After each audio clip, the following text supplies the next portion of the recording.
Hey, what's up everyone? Craig here for the Tropical Tribe. And this week, we're going to be taking a look at one of the gardens sent in from the tribe.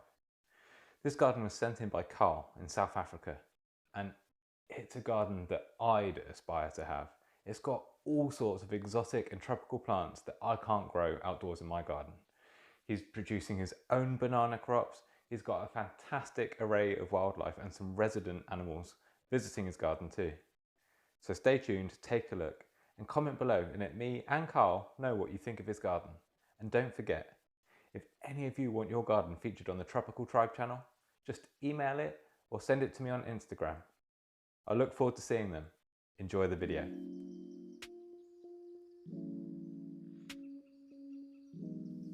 So this is the small, unpromising space that Karl started with.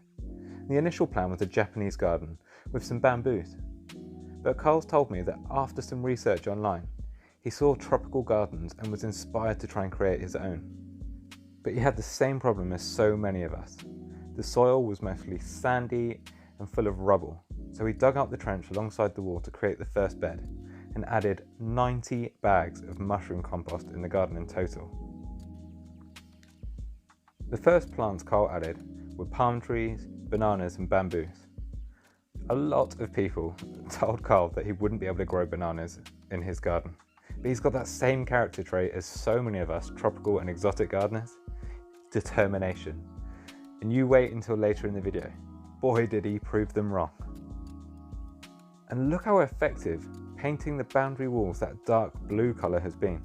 It's really intensified the greens of the plants, and Karl thinks that the dark blue might be helping keep a warmer microclimate in his garden. And as is the case with so many of us, as Karl got more into his garden and it started to mature and settle in, he just added more and more plants. Anthuriums, Callias, Philodendrons, Bromeliads, all exciting plants that should flourish in his climate.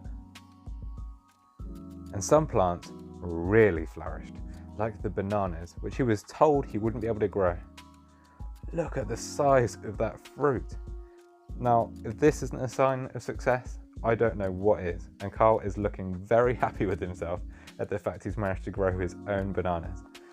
And Karl, if I was you, I'd be happy too.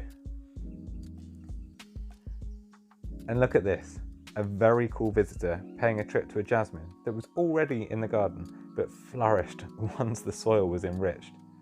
I bet this smells amazing when the sun hits it and it's in full bloom. And Karl's told me that as he planted the garden, some flourished and some didn't, but that wasn't a problem. The plants that weren't happy outdoors just got bought inside and were grown as houseplants. And this is what it's all about, experimenting and seeing what works and what doesn't. And Karl's done that to great effect. Karl has added Spanish moss and other air plants all over his garden, and some have flowered, like this one here.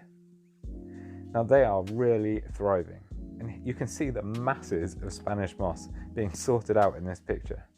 And if you look even closer, you can see some young quail chicks, which Karl uses as an effective form of pest control by day.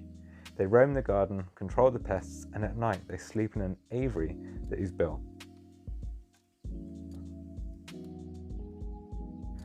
Karl tells me that the climate in his garden has cold winters with lots of rainfall and hot, dry summers.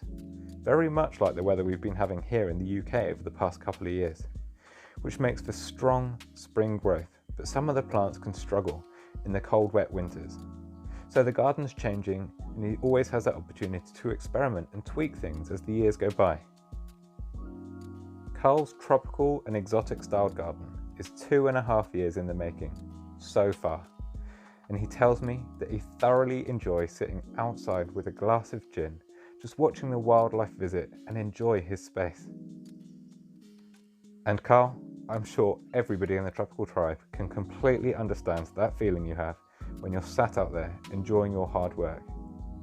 And if I could sit and look out on plants as big and lush as this, I'd be sat outside sipping a glass of gin too. At the moment, Karl's got a small pond in one corner of the garden that's home to some guppies to keep the mosquitoes under control. But in time, perhaps, he'd like to build a stream that flows down through the garden. And please, Karl, keep us all updated with any changes you make in this garden. I'm sure this is one that everybody in the tropical tribe would love to watch progress and mature. Thanks again, Karl, for sharing your garden with the tropical tribe. Honestly, it's an inspiration. It's such a transformation.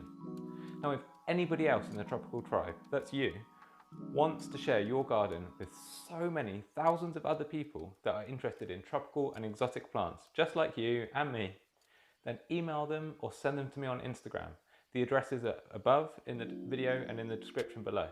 I'll be happy to share your hard work with the rest of the tribe so that we can all enjoy your space.